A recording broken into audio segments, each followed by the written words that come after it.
and I called it a slide because there was a slide stuck under all that salt. And I'm thinking it reminds me of all the other stuff that was going on too. So it is kind of like home movies for me, that movie, and I get it.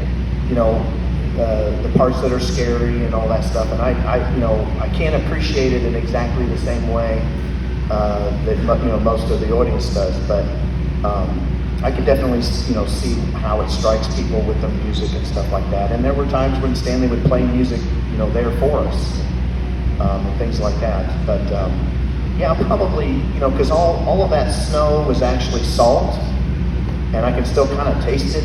When I see certain scenes there and the wind machines and all that stuff. But yeah, in England there wasn't too much precip, so they had to use salt for all that.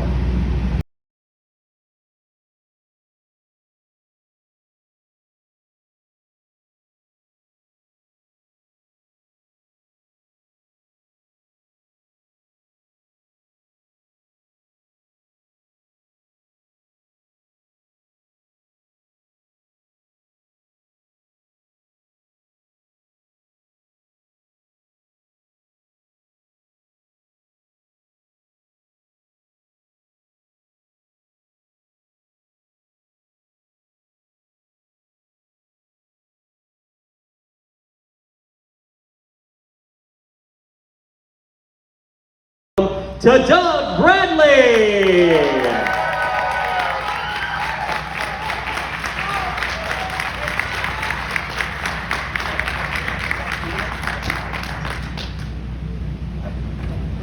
All right, well, welcome back to Charlotte, and thank you for joining us again here for this year's Mad Monster. Well, it's a pleasure. It's always nice to come back to North Carolina, to Charlotte. Because this is where we shot Hellraiser 3. Most of it was High Point and Greensboro, which doubled as New York. And then right at the end, they came up to Charlotte to scout for a building that they needed to find for the end thing of after the skyscraper is built and it's been infested with the lament configuration, and apparently they driving around and around, and then they suddenly screamed because that giant sculpture outside the building was not built for the purposes of the movie. It was there, and they all went, "Oh my God! Someone put a lament configuration in the middle of Charlotte. Maybe we can use this building." So they did. In fact, a lady called Nancy. I don't know whether these people are in the audience. She came to speak to me last night. She was one of the extras in the nightclub, and a member of Ray Vivid's special effects, physical special effects gang came to talk to me, so I was reminiscing about the church scene and blowing up the windows, which was exciting. It was fun, but it was fucking loud. I said to him, if you look very carefully at the scene where the moment when Pinhead is walking and the windows are blowing out one by one as they go, although I had earplugs in my ears, you will see when the first window goes, Pinhead just has a moment of, and then it goes. Any mention of it was September 1985, and we were actually at a 30th birthday party for Jane Wildgoose, who had worked making costumes for the dog company. So we already had a relationship. Jane designed and made the Cenobites costumes for Hellraiser because Clive invited her to do that. And in the middle of a conversation about something or other, Clive said, "Oh, by the way, I'm trying to put together a low-budget independent horror movie, and I think there's a part in there you might be interested in." and that was very intense atmospheres in that, and it was a bit scary because I remember blocking a path through the chains, so I knew I was going to come in here and snake around this one and head for that one, and come to the front here. They didn't tell us at that point that when they called action after we'd rehearsed, they were going to swing the whole ring. So of course I took off, and now the chain I was heading for to snake around is now going woo, woo, woo. And of course the chain did snag itself on my pins. So, but those atmospheres I remember very strongly. Certainly what I call the theatre of death in Hellraiser 3, when Pinhead goes back to the boiler room, back to the nightclub, and Joey goes back, and she's confronted by that audience of corpses that Pinhead has set up for her, and then he appears at the back, delivers that lovely speech that Peter Atkins wrote for. That certainly the most memorable scene for me. I wasn't in it, but I watched it happen, and that was Andy Robinson's demise in Hellraiser. Watching that getting set up slowly, slowly, slowly for a long time. And that's a great moment, Jesus Wept, which Andy Robinson improvised. Yeah. Well, I think he and Clive would agree. I can't remember what the line was that was in the screenplay. And I think Andy had said, "Is that something a bit stronger?" And Clive had said, "Yeah, that's completely lame. I don't know what I was thinking. What do you think?" And Andy came up with Jesus Wept.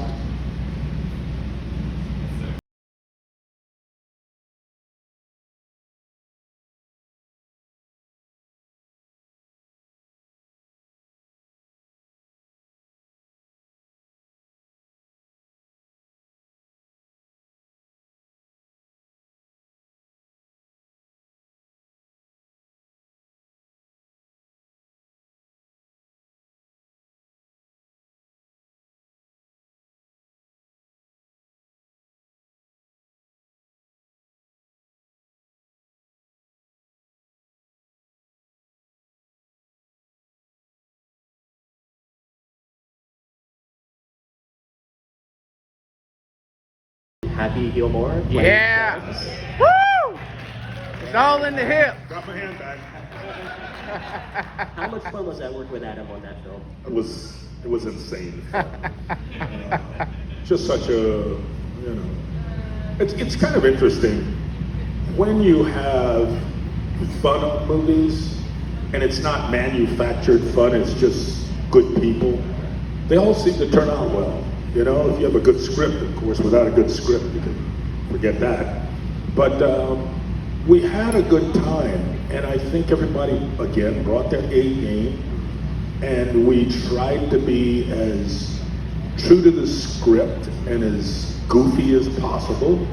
And hey, to this day, that's another one of those movies you turn on, Yep. and you get a good laugh, and you just keep laughing. World weather! Thank you. Thank you all. Appreciate it.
Robert England.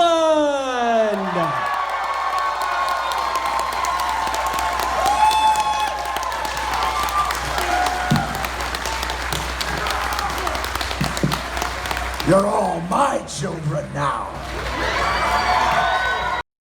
Played Freddie a number of times. What was it like for you the first time to get into that? 8 times. 8 times. Count it.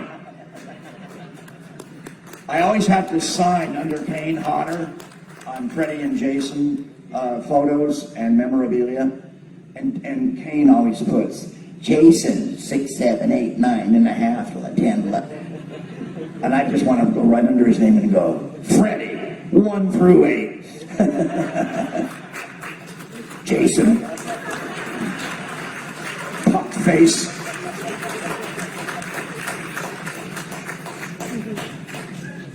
Goalie, gonad. So what was it that very first time getting in that makeup, and how did it help you develop the character?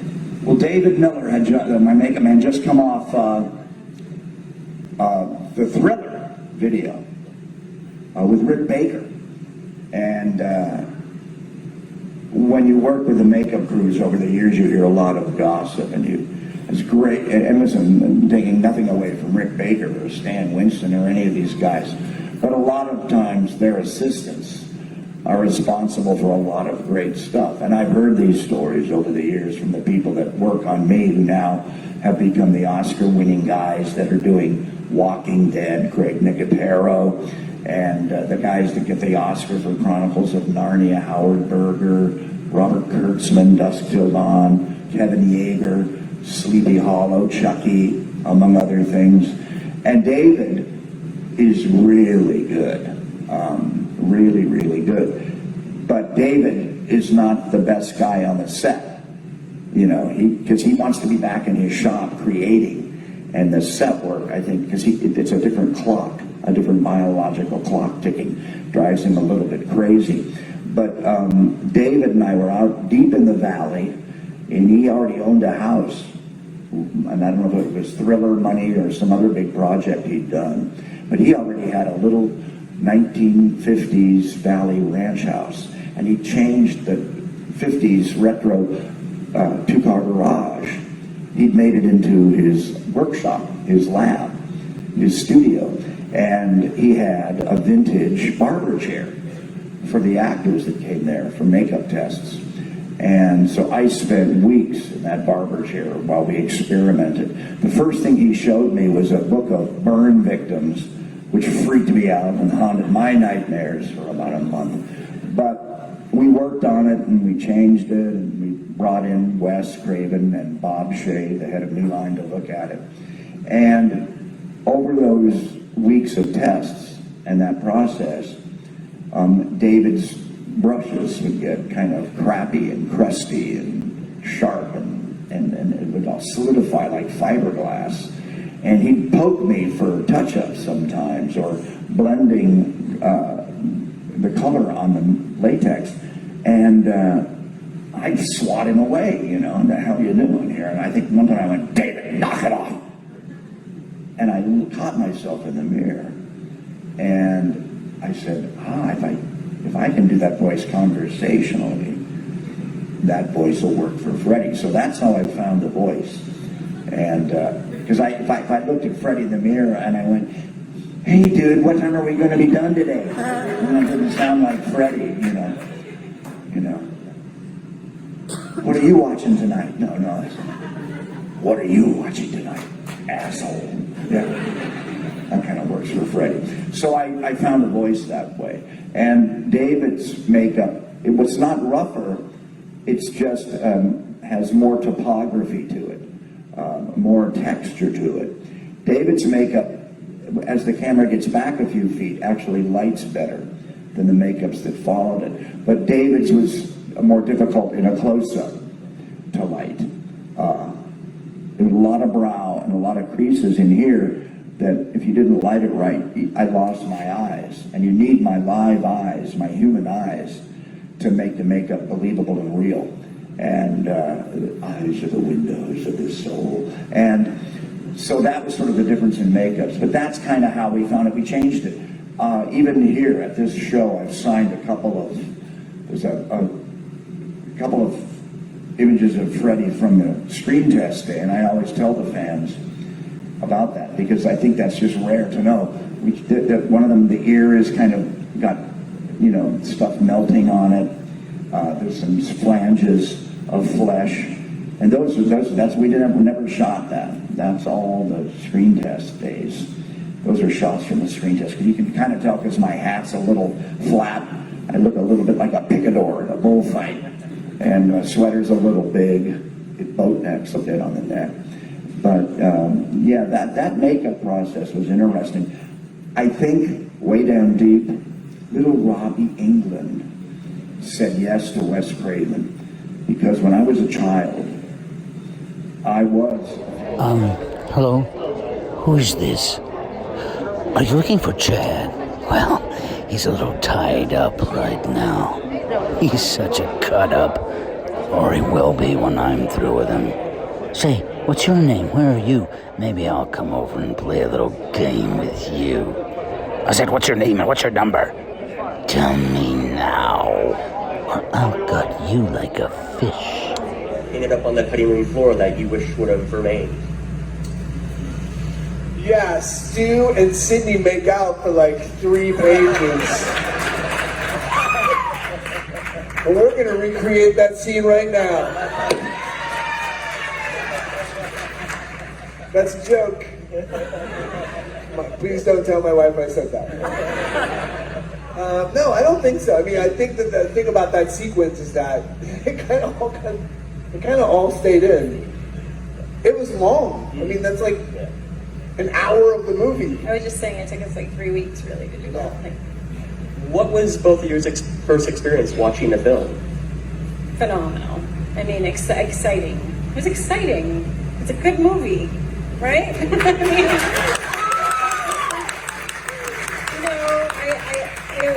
I don't think there was any part of us that was like, oh, I don't think that works. I mean, it works as a movie. Jamie Kennedy's about to walk in on us. Good. Here we go. I mean, the worst thing about the movie is Jamie Kennedy. Ladies and gentlemen, Jamie Kennedy!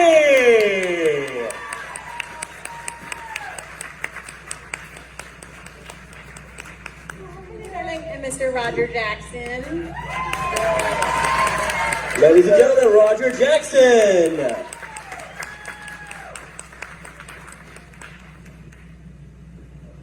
Does anyone else want a beer?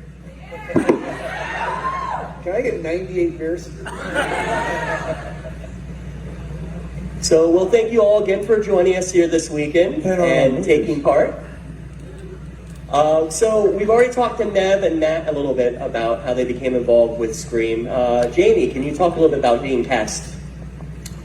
I auditioned a lot. I auditioned my face off. I auditioned. It was like I had no credits. These guys had more than me. I was probably the only person without credits. I kind of think Rose a little bit. And the casting director was like, "Hey, can you come back and meet Wes on Thursday?" And I was like, "Yeah," but I didn't think it was real. And then I did. And then I went away for like 2 months. I got another movie, and then I came back and I screen tested. And then from there, it was a whole process. Then it kept whittling down, and I finally got it. And it was like Wes, he took a chance, If it wasn't for him, I wouldn't, boom. It was awesome. Roger, can you talk a little bit about coming on board as the voice of Ghostface and developing that voice? Well, developing the voice was all in the audition because it was all in the script. Great script, as you all know.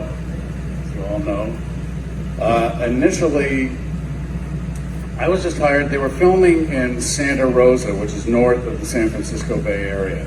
It's where Hitchcock shot Shadow of a Doubt, another great serial killer movie.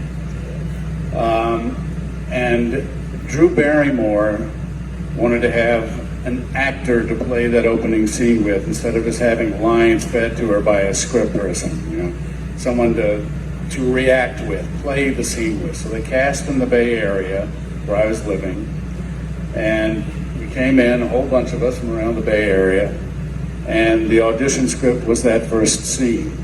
And it's all right there. I read it, and it was there that he's got to be kind of sexy. So you put a little sexy color to it. And hey, hi. He's got to be interesting. Keep her on the phone, because really what he's doing is playing cat and mouse. So he's got to be sort of nice sounding, kind of sexy, interesting. And then it's got to start to change a little bit. He's going, why, what do you think I said? Can you handle that, Blondie? So then your natural I voice really came out. hate that when he does that. Right, my natural instinct. natural. And so I was there to do that scene, and they were going to dub it subsequently in Los Angeles, but Wes and Marianne Magdalena, the producer, said they thought they liked what I was doing, so they said, hey, let's just keep this guy. And let's keep the tradition of doing it live on set with the actors.